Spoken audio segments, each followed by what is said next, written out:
We want lots of flowers and vigorous growth from our favorite flowering plant, gardenias. But due to bud drop, discoloration of younger leaves, dieback, and stunted growth, we often do not get the proper result from this plant. And we found this plant as a high-maintenance plant. But do you know, all these problems are related to root damage and diseases, and such root issues are mainly triggered by the use of inappropriate soil. Hello plant lovers, I am Nishat Suba from Bangladesh and welcome to Plantology. In this video, I'm going to share how you can prepare a well-formulated growing media for gardenias for their vigorous growth and lots of flowering. Let's begin. We often use a mixture of garden soil, sand, and compost for gardenias, but this mixture always does not work well for this plant.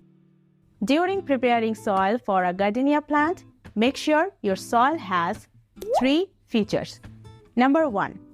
As soon as you water the soil, the water will not stand on the soil surface for more than 5 minutes. The water will distribute evenly and will be able to drain out excess water within a few seconds after watering.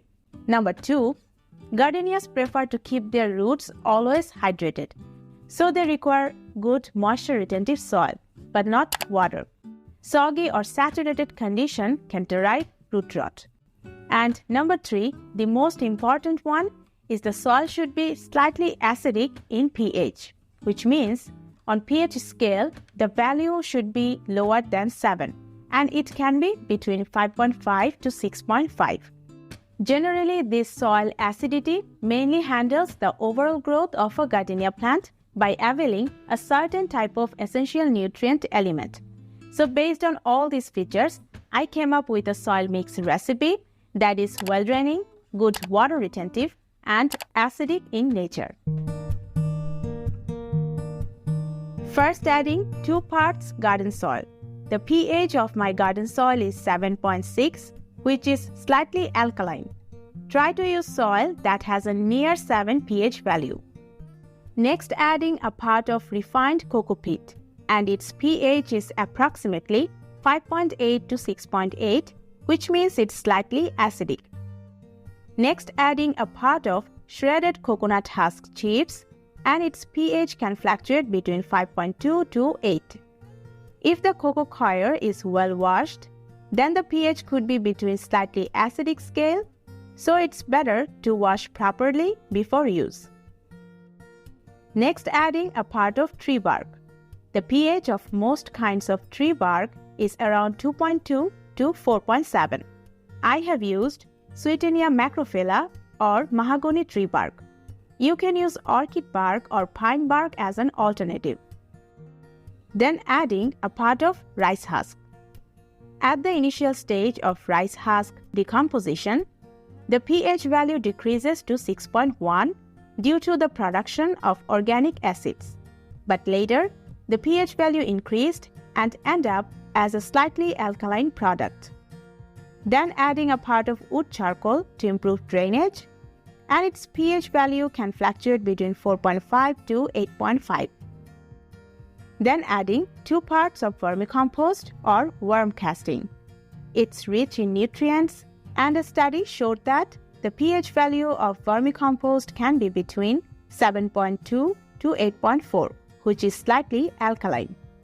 And finally, adding 1/5 part of bone meal.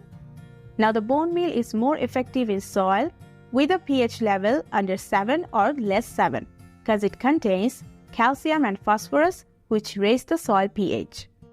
I have provided all the product links in the description box and pinned comment.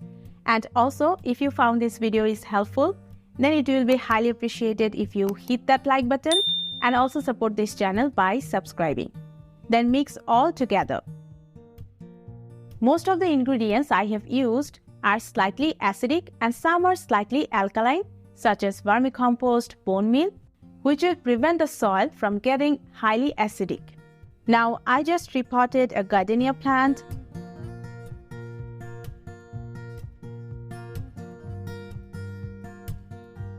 And you can see the soil is instantly soaking water as I'm watering.